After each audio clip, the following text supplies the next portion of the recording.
Bismillahirrahmanirrahim, dear students, कैसे हैं आप? I hope all of you are fine. My name is Naveed Naeem. I am your computer science subject instructor. Student, जैसा कि आप जानते हैं हम कंप्यूटर साइंस ग्रेड 9 की बुक को पढ़ रहे हैं और उसके हमने सेकंड चैप्टर का आगाज़ कर दिया है।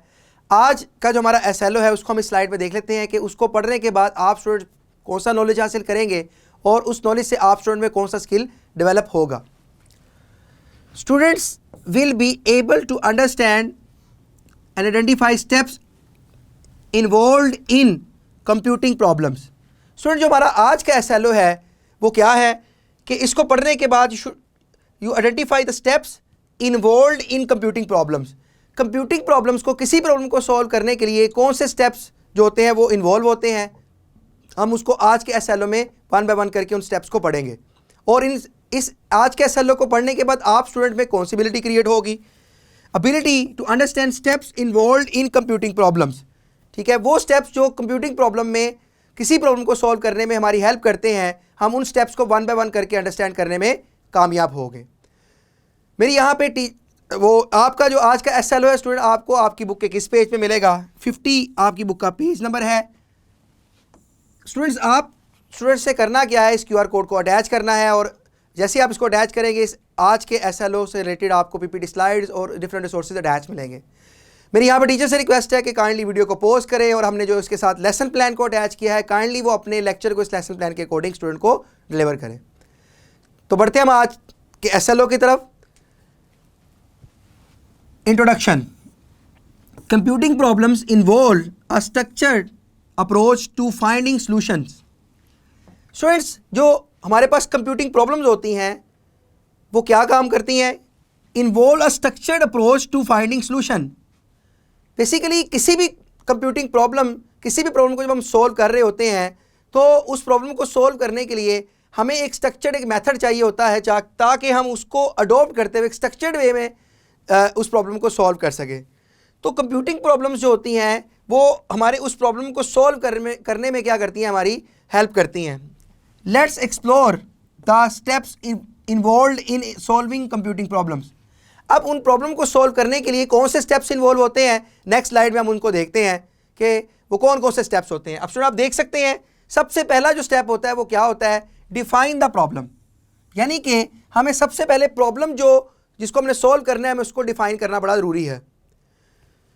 Clearly understand the problem statement. जो प्रॉब्लम हम सॉल्व कर रहे हैं उसको समझना, उसको अंडरस्टैंड करना हमारे लिए बड़ा ज़रूरी है। जब तक हम उस प्रॉब्लम को नहीं समझ सकते हम उसके सॉल्यूशन की तरफ नहीं जा सकते। तो इसलिए किसी भी प्रॉब्लम को सॉल्व करने के लिए उसको समझना हमारे लिए क्या है, बड़ा ज़रूरी है। Identify the input output and constraints.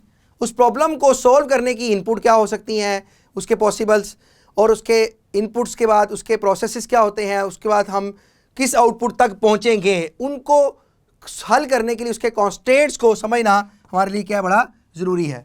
सबसे पहले प्रॉब्लम को समझना है कि एक्चुअल में प्रॉब्लम है क्या और उसको सॉल्व करने के लिए हमें कौन कौन सी इनपुट्स हमारी हेल्प कर रही हैं ताकि हम उन कॉन्स्टेंट्स को समझ सकें जिसके ज़रिए से हम अपनी आउटपुट तक पहुंच सकें। इसकी एग्जांपल ले लेते हैं। If the problem is to find the sum of two numbers. Student, यहाँ पे इस एग्जाम्पल में हम इस बात को देखते हैं कि फ़र्ज़ करें एक प्रॉब्लम हमने सॉल्व करनी है। वो क्या प्रॉब्लम है कि हमने दो नंबर्स का सम फाइंड करना है। The input would be the two numbers and the output would be their sum. इसका मतलब है कि इस प्रॉब्लम को समझने के लिए इस बात को समझना बड़ा ज़रूरी है कि इस प्रॉब्लम में हमारी इनपुट क्या होगी, कोई से दो नंबर, और जो एक्चुअल में हमें आउटपुट चाहिए होगी वो क्या, इन दो नंबरों का सम चाहिए। तो नेक्स्ट स्लाइड में देखते हैं कि नेक्स्ट स्टेप में जब हम प्रॉब्लम को समझ लें तो दूसरे नंबर पर उसको एनालाइज करना होता है। ठीक है, एनालाइज द प्रॉब्लम। इसका क्या मतलब होता है? Break down the problem into smaller more manageable parts. जैसा कि आप जानते हैं हमने प्रीवियस SLOs में, प्रीवियस स्लाइड में पढ़ा था कि कंप्यूटेशनल थिंकिंग में हम प्रॉब्लम को स्मॉलर और मैनेजेबल पार्ट्स में क्या करते हैं, डिवाइड करते हैं। तो इस एनालाइज द प्रॉब्लम का मतलब क्या होता है कि break down the problem into smaller more manageable parts, कि उस प्रॉब्लम को छोटे छोटे मैनेजेबल पार्ट्स में क्या करना, डिवाइड कर लेना। आइडेंटिफाई पैटर्न्स और similarities with in the problem. और अगर उस प्रॉब्लम को सॉल्व करने के लिए हमें किसी पैटर्न को समझना पड़ता है तो हम उसको भी समझेंगे, क्योंकि हमने पढ़ा था इसके कंप्यूटेशनल थिंकिंग के प्रिंसिपल्स में कि पैटर्न रिकग्निशन भी उसका एक प्रिंसिपल है उस प्रॉब्लम को सॉल्व करने के लिए, उसको समझने के लिए। एग्जाम्पल इसकी क्या है? If the problem involve sorting a list of numbers, analyse the different sorting algorithms that could be applied. अगर फर्ज करें यहाँ पे हमारे पास एक एग्जांपल है, वो क्या है कि किसी भी प्रॉब्लम को जब हम सोल्व कर रहे हैं, उसमें एक प्रॉब्लम है जिसमें हमने क्या करना है कि एक लिस्ट में नंबरों को सॉर्ट करना है। फर्ज करें एक लिस्ट है हमारे पास, कुछ नंबर्स हैं, ठीक है, ये एक हमारे पास फर्ज करें लिस्ट है, इस लिस्ट में इन नंबरों को हमने क्या करना है, सॉर्ट करना है, यानी कि अरेंज करना है। तो इसका मतलब ये है कि इन नंबरों को अरेंज करने के लिए हमें क्या चीज़ जानना जरूरी है, हमारे लिए इस बात को एनालाइज करना जरूरी है कि डिफरेंट कौन से एल्गोरिदम बैकएंड पे क्या होंगे, इस्तेमाल होंगे, जिससे हम इस नंबरों को क्या कर सके, सॉर्ट कर सके, अरेंज कर सके, जो हमने अभी प्रीवियस स्लाइड में देखा। नेक्स्ट स्टेप जो है वो हमारा क्या है, डिज़ाइन अ सॉल्यूशन। सबसे पहले जिस तरह हमने पहले स्टेप में पढ़ा, प्रॉब्लम को हम आइडेंटिफाई करते हैं, दूसरे स्टेप में हमने पढ़ा हम प्रॉब्लम को क्या करते हैं, एनालाइज करते हैं, तीसरे नंबर पे हम क्या करते हैं, उसको सॉल्यूशन को क्या करते हैं, डिज़ाइन करते हैं। डेवलप अ प्लान और strategy to solve the problem. किसी भी प्रॉब्लम को सोल्व करने के लिए एक प्लान, एक मंसूबा बनाएंगे, ठीक है, एक स्ट्रेटजी बनाएंगे, ताकि हम उस स्ट्रेटजी को अडॉप्ट करते हुए इस प्रॉब्लम को क्या कर सकें, सोल्व कर सकें। Choose appropriate algorithm and data structure. उस प्रॉब्लम को सोल्व करने के लिए उससे रिलेटेड हमें कौन सा एल्गोरिदम चाहिए, उसके लिए हम एक एल्गोरिदम को डिज़ाइन करेंगे, एल्गोरिदम बनाएंगे। अगर आपको याद, हमने प्रीवियस एसएलओ में एल्गोरिदम के बारे में पढ़ा था कि एल्गोरिदम क्या होता है, स्टेप बाय स्टेप अप्रोच को कहते हैं। और डाटा स्ट्रक्चर के, उस प्रॉब्लम को सोल्व करने के लिए उसका डाटा स्ट्रक्चर क्या होता है, ठीक है, उसकी एक हायरार्की, एक ट्री क्या होती है। अब इसकी एग्जांपल क्या है, if the problem involves searching for an element in a list, decide whether to use linear search और बाइनरी सर्च। अब इसकी एग्जांपल आप ये ले लें, अगर फर्ज करें हमारे पास एक प्रॉब्लम आई है जिसमें हमने ये चीज़ फाइंड करनी है कि एक हमारे पास लिस्ट है, उस लिस्ट में हमने एक चीज़ को तलाश करना है, क्या कि problems involve searching for an element in a list, कि किसी लिस्ट में एक एलिमेंट को हमने उसकी तलाश करनी है। अब एक लिस्ट में किसी एलिमेंट को तलाश करने के लिए बैकएंड पे हमें इस बात को डिसाइड करना हमारे लिए ज़रूरी है कि हम उसके लिए लीनियर सर्च को अडॉप्ट करें या बाइनरी सर्च को। अब स्टूडेंट, ये लीनियर सर्च और बाइनरी सर्च क्या होती है, नेक्स्ट हमारे जब एसएलओ आएंगे तो उसमें हम इसको बड़ा डिटेल में इंशाल्लाह इन सर्च को पढ़ेंगे भी। उसके बाद हमारा नेक्स्ट स्टेप है इंप्लीमेंट द सॉल्यूशन। जब हम डिज़ाइन कर लें किसी प्रॉब्लम के सॉल्यूशन को, तो बाद में हमने क्या करना होता है, उसको इंप्लीमेंट करना होता है, यानी कि उस मशीन के ऊपर अप्लाई करना होता है। Translate the design solution into code. वो जो हमने प्रॉब्लम को एनालाइज, सबसे पहले हमने प्रॉब्लम को आइडेंटिफाई किया, फिर हमने प्रॉब्लम को एनालाइज किया, तीसरे नंबर हमने प्रॉब्लम को क्या किया, डिज़ाइन किया उसके सॉल्यूशन को, और चौथे नंबर पे हम उसको क्या कर रहे हैं, इंप्लीमेंट कर रहे हैं। अब जब हम उसको इंप्लीमेंट कर रहे हैं तो हम उसको डिज़ाइन सॉल्यूशन को, translate the design solution into code, यानी कि वो जो प्रॉब्लम हम डिज़ाइन करने में कामयाब हो गए हैं, हम उसका क्या बनाएंगे, एक कोड बनाएंगे, उसका एक, अगर हम प्रोग्रामिंग में किसी प्रॉब्लम को सॉल्व कर रहे हैं तो उसका एक पूरा एल्गोरिदम की बेस के ऊपर एक कोड को डिज़ाइन करेंगे हम। Right clear and concise code following programming conventions. उस कोड को हम क्लियर और कंसाइज, यानी कि वो हमारा कोड बिल्कुल क्लियर और कंसाइज, यानी कि टू द पॉइंट होना चाहिए, जिसमें हमारी प्रॉब्लम क्या हो रही हो, डिमॉन्स्ट्रेट हो रही हो, यानी जिससे हमारी प्रॉब्लम, जो हमें प्रॉब्लम आई थी, हम उसको क्या कर रहे हैं, उसको सोल्व कर पा रहे हैं। अब इसकी एग्जांपल क्या है, write a program in a programming language like Python और Java to implement the chosen algorithm. अब इसकी एग्जांपल आप ये ले सकते हैं कि आप एक प्रोग्राम को लिखें किसी भी प्रोग्रामिंग लैंग्वेज लाइक जावा या पाइथन में, जिसमें आप उसको हल करने के लिए उसके लिए एक एल्गोरिदम को क्या करें, चूज़ करें, ठीक है। अब अगर इस प्रॉब्लम को आप लेके जाएंगे पाइथन की तरफ या जावा की तरफ लेके जाएंगे, तो पहले से उसके एल्गोरिदम को आप क्या करेंगे, डिज़ाइन करेंगे, ठीक है। जैसे आप उसको डिज़ाइन कर चुके होंगे तो फिर आप इस एल्गोरिदम के मदद से उसकी कोडिंग करेंगे और उसको कोड करके उस प्रॉब्लम के सॉल्यूशन की तरफ आप बढ़ेंगे। अब नेक्स्ट स्लाइड में देखते हैं, टेस्ट द सॉल्यूशन। जब हमें किसी प्रॉब्लम को बना लें, इंप्लीमेंट कर लें, तो अब हमने उस बनाई हुई प्रॉब्लम के सॉल्यूशन को क्या करना होता है, टेस्ट करना होता है कि क्या हमारी जो प्रॉब्लम को हम डिज़ाइन कर रहे हैं, उसको जिसको हमने डिज़ाइन किया वो प्रॉपर तौर पर काम कर रही कि नहीं कर रही। उसके लिए हम उसको क्या करेंगे, टेस्ट करेंगे। Run the program with different inputs to ensure correctness. अब उस प्रॉब्लम को जिसको हमने सोल्व किया है, उसका हमने एक कोड बनाया है, कोड को हमने डिज़ाइन किया है, तो हम उसको टेस्ट करेंगे डिफरेंट किस्म की इनपुट देके। अब मिसाल के तौर पर इसके एग्जाम्पल ले लेते हैं।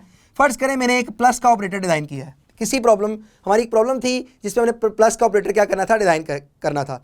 अब हमें पता है प्लस का ऑपरेटर क्या काम करता है, दो वैल्यूज़ को जमा करता है। तो हम क्या करेंगे, हम दो वैल्यूज़ को यहाँ पे डमी वैल्यू इसको देंगे और चेक करेंगे क्या इसका आंसर वो करेक्ट दे रहा है कि नहीं दे रहा।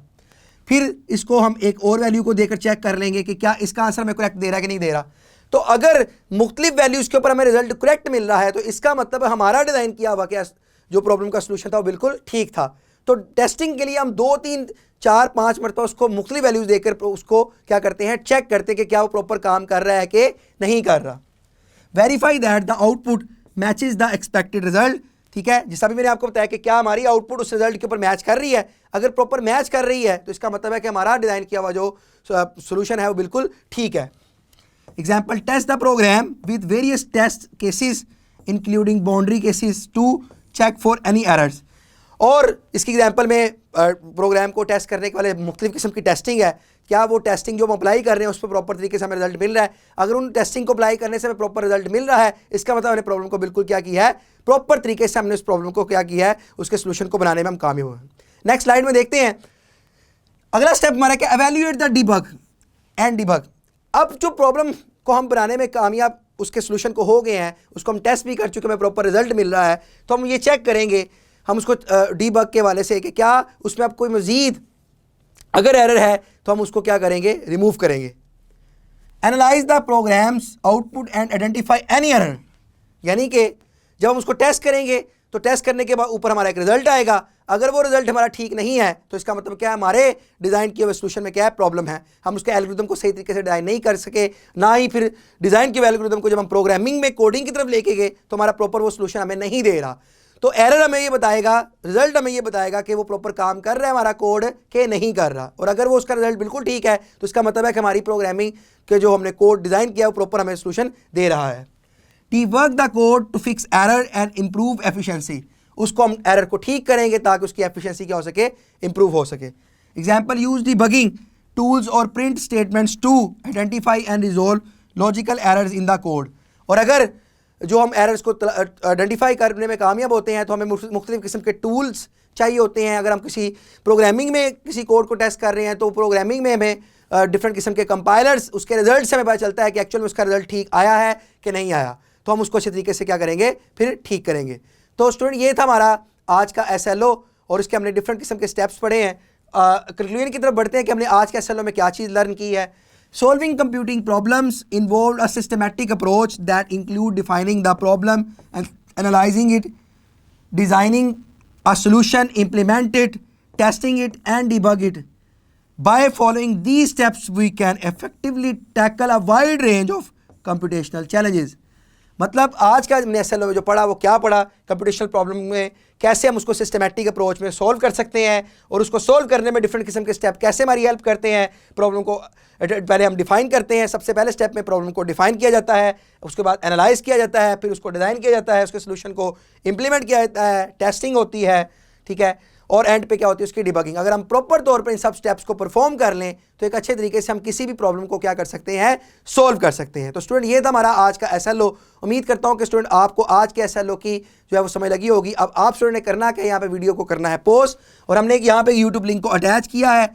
इस यूट्यूब लिंक को जो हमने अटैच किया इसको आप यहाँ पे कॉपी करें और यूट्यूब पे जाएं और इस लिंक को आप जो है वो पेस्ट करें और आपको एक सिमुलेटेड वीडियो आज के SLO से रिलेटेड मिलेगी, उसको भी अच्छे तरीके से देखें ताकि मज़ीद आप आज के SLO को समझ सकें। इसके साथ साथ हमने एक्टिविटी को अटैच किया। मेरी टीचर से रिक्वेस्ट है कि काइंडली वही एक्टिविटी क्लास में स्टूडेंट से लाजमी परफॉर्म करवाएं। और उसके साथ हमने एक वर्कशीट अटैच की है। मेरी यहाँ पे भी रिक्वेस्ट है टीचर से कि ये वर्कशीट स्टूडेंट को एज ए होमवर्क के तौर पर दें ताकि अच्छे तरीके से आज के SLO को उन्होंने क्या चीज़ लर्न की एवेल्यूएट किया जा सके। उसके साथ क्वेश्चन बैंक अटैच है, इसमें डिफरेंट किस्म के MCQs शॉर्ट और लॉन्ग क्वेश्चन अटैच हैं जो आपके SLO बेस एग्जाम में आपकी क्या करेंगे, हेल्प करेंगे। तो स्टूडेंट रिसोर्सेज में जो चीज़ें आपको अटैच मिलेंगी उसमें worksheet, skill sheet, PPT slides, lesson plan, question bank, worksheet और डिफरेंट रिसोर्सेज में आपको PPT स्लाइड भी अटैच मिलेगी। उम्मीद करता हूँ स्टूडेंट्स कि आपको आज के SLO की समझ लगी होगी। इंशाल्लाह ताला नेक्स्ट SLO में मिलते हैं, तब तक के लिए अल्लाह हाफिज़।